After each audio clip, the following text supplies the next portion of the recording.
ಈ ರಂಗ ಮಂದಿರಕ್ಕೆ ಆಗ್ಬೋದು, ಸುವರ್ಣ ಮಂದಿರಕ್ಕೆ ಆಗ್ಬೋದು ಸೀಮಿತವಾಗಿದ್ದರೆ ಇದು ಅರ್ಥಪೂರ್ಣ ಆಗೋದಿಲ್ಲ.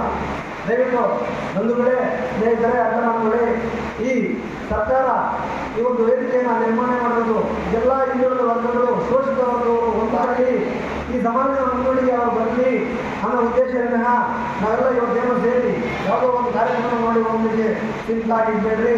ದಯವಿಟ್ಟು ಮುಂದಿನ ದಿನಗಳಲ್ಲಾದರೂ ಬಹುಸಂಖ್ಯೆಯಲ್ಲಿ ಈ ಕಾರ್ಯಕ್ರಮವನ್ನು ಬಂದು ಯಶಸ್ವಿಗೊಳಿಸಿ, ಇನ್ನು ನಮ್ಮ ಕುಲದೇವತೆ, ಆರಾಧ್ಯ ದೇವತೆಗಳ ಎನ್ನುತ್ತಾ ಇರುವ ಒಂದು ನಾಟಕೀಯತೆ ಇದೆ, ಇನ್ನು ಕಾರ್ಯಕ್ರಮ ಇದೆ.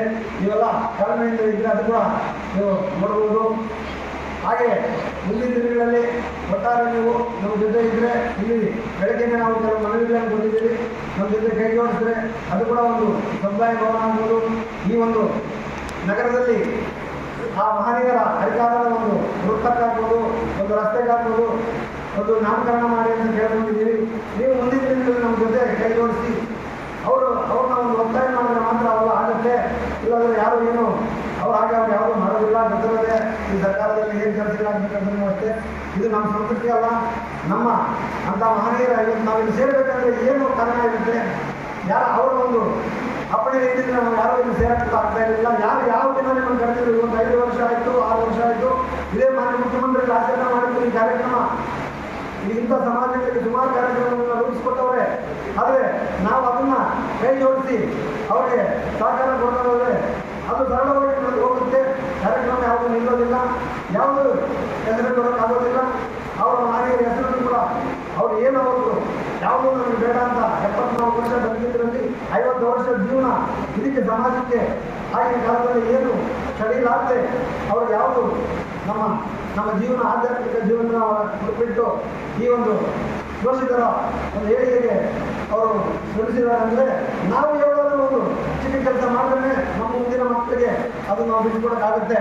ಇವತ್ತು ಶಿಕ್ಷಣ ಅಂದರೆ ಏನು ಬರಬೇಕಾಗುತ್ತೆ? ಅದನ್ನು ನಮ್ಮ ದೇಶದ ರೈತರು 30 ಪ್ರಕಾರರು ನೀವು ಇಡೀ ಶಿಕ್ಷಣ ಮಾತ್ರ ನೆನೆಸ್ಬೇಡಿ ಅಂತ ಹೇಳಿದ್ದಾರೆ. ದಯವಿಟ್ಟು ಅದನ್ನು ಪ್ರತಿಯೊಬ್ಬರು ಮನಸ್ಸಿನಲ್ಲಿ ನಮ್ಮ ಮಕ್ಕಳಿಗೆ ಒಳ್ಳೆಯ ಶಿಕ್ಷಣ ಕೊಡಿ. ಅದರ ಸಲುವಾಗಿ ಅವರ ಒಂದು ಏನಿದೆ ಸಂದೇಶಕ್ಕೆ ನಾವು ಹೋಗ್ಬಿಟ್ಟು ಇವತ್ತು ನಮ್ಮ ಸಮುದಾಯದ ಏನು ಮಕ್ಕಳಿದ್ದಾರೆ, ಕಷ್ಟಪಟ್ಟಿದ್ದಾರೆ, ಅವರಿಗೆ ಒಂದು ಚಿಕ್ಕ ಒಂದು ಪ್ರತಿಭಾ ಪುರಸ್ಕಾರವನ್ನು ಇಟ್ಟಿದ್ದೀವಿ. ಅವ್ರು ಏನೋ ನಮ್ಮೆಲ್ಲರ ಮೂಲಕ ಒಂದು ಪ್ರೋತ್ಸಾಹ ಇದ್ದಂಗಾಗುತ್ತೆ. ಅವರು ಒಳ್ಳೆ ಮಟ್ಟಕ್ಕೆ ಬಂದು ಅಧಿಕಾರಿಗಳಾಗಿ ಅವರು ನಾವು ಜನರಿಗೆ ಇದರ ಮುಂದಿನ ದಿನಗಳಲ್ಲಿ ಒಂದು ಒಳ್ಳೆಯ ಸಹಕಾರ ನೀಡಲಿ ಅನ್ನೋ ಉದ್ದೇಶ ಇದ್ದರೆ ನಾವು ಯಾರಿಗೂ ಏನು ತೋರಿಸ್ಕೊಳ್ಳೋಕ್ಕಲ್ಲ. ಎಲ್ಲರೂ ಒಗ್ಗಟ್ಟಾಗಿ ಇದೆಲ್ಲ ಸಹಜ ಸಮಾಜದಲ್ಲಿ ಇರೋದು.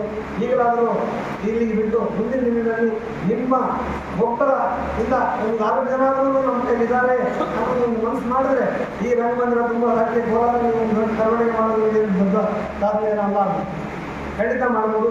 ಹೀಗೆ ಹೇಳ್ತಾ ಹೋದರೆ ಸುಮಾರಷ್ಟಿದೆ, ಮಾತಾಡೋಣ. ಎಲ್ಲರೂ